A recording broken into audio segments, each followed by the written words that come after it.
Hello everyone, I just wanted to take a couple minutes today to talk about one of the questions I get asked probably the most.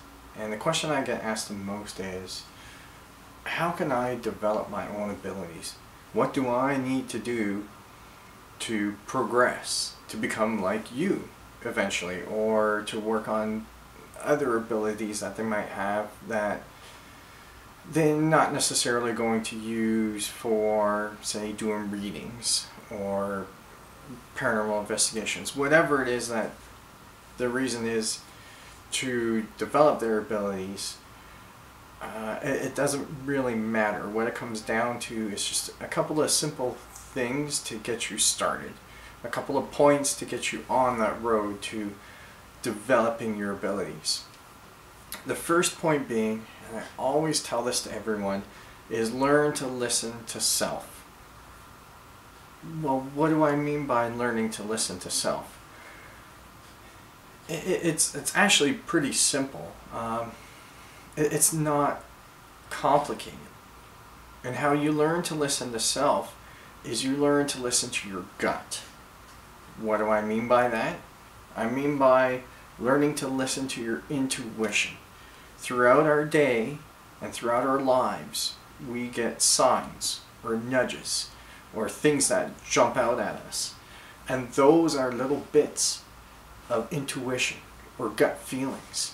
I mean, how many times have we heard it where people say, listen to your gut and it'll never steer you wrong.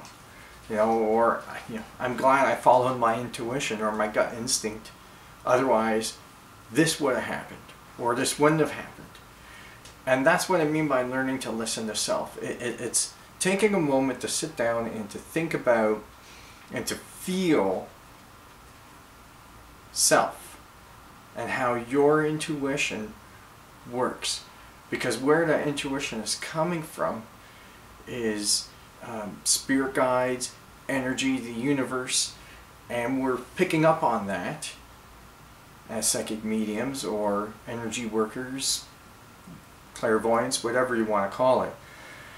And we're picking up on that, and we're able to read it, and we're able to translate it.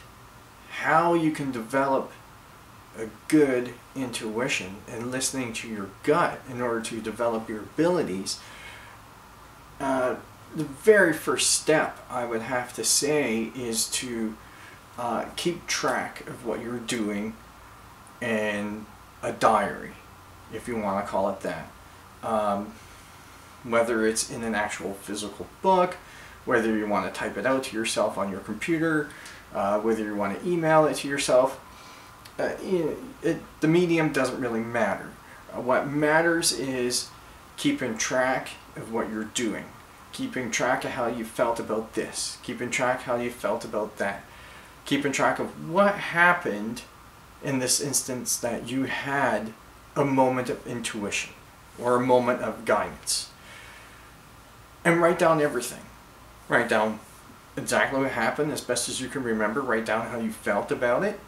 Write down how you felt about, maybe if there's other people, what you felt about them at the time. And that way you have a reference.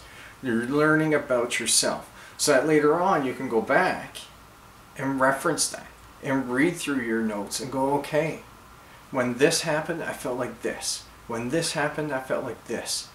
So that must mean when this particular thing comes up and I have this feeling about it, it means this. I know I'm being general here. I'm not looking at laying out exactly what it is any particular situation might be, because I don't know what any particular situation might be. So some people can control when they pick up on things, and some people it completely comes at them random. So I'm just generalizing here for the sake of keeping this short. And I don't know what anyone's personal situation or experiences are, and that's why you need to write them down. That way you can learn about yourself, how you felt physically, how you felt energetically, what you were maybe picking up in your head, there's many things that come into play, and you don't know or realize until you actually start keeping track of that. Now, eventually you may get to the point where you don't need to keep track anymore, and that's perfectly fine. You've reached a point where you've outgrown keeping track and you need to learn from there, and that is perfectly fine, and you may already be at that point. If you're already at that point and you know how to listen to self, how do you become more accurate? How do you still develop? Well, this is where communicating with your spirit guides and communicating with energy and communicating with the universe comes into play. And what I mean by that is that you might have a good sense of intuition and you can pick up things about yourself and things that go on around in your life for yourself. But if you want to get into being able to read for others, then you need to reach the point where you can communicate with their spirit guides and pick up on their energy and be able to see the paths that are before them, because every person has more than one path. So how do we know as readers which one they're on? How do we know which one to recommend? If they're asking, I have this in my life, I can either choose option A or option B. What do you recommend? Well, we need to be able to, as psychic mediums and readers and clairvoyants, know which is best for them based on what we're feeling energetically. So in order to be able to get to that point to read for other people, we first need to really learn how to read ourselves, and then we can learn to read for other people. It's little stepping stones, and you will get there. It's just like anything else. It takes time, and you need to practice. How much time will it take? I don't know. Everyone's different. Everyone's progression is different. There is no set guideline on how long this should take. How long does it take to be able to communicate with your spirit guides fluently? I can't tell you exactly how long that's going to take. Every individual is different. And that's what makes this special, because it's what works for you and not necessarily what works for someone else. Because again, everyone's different. That's why I'm being general here.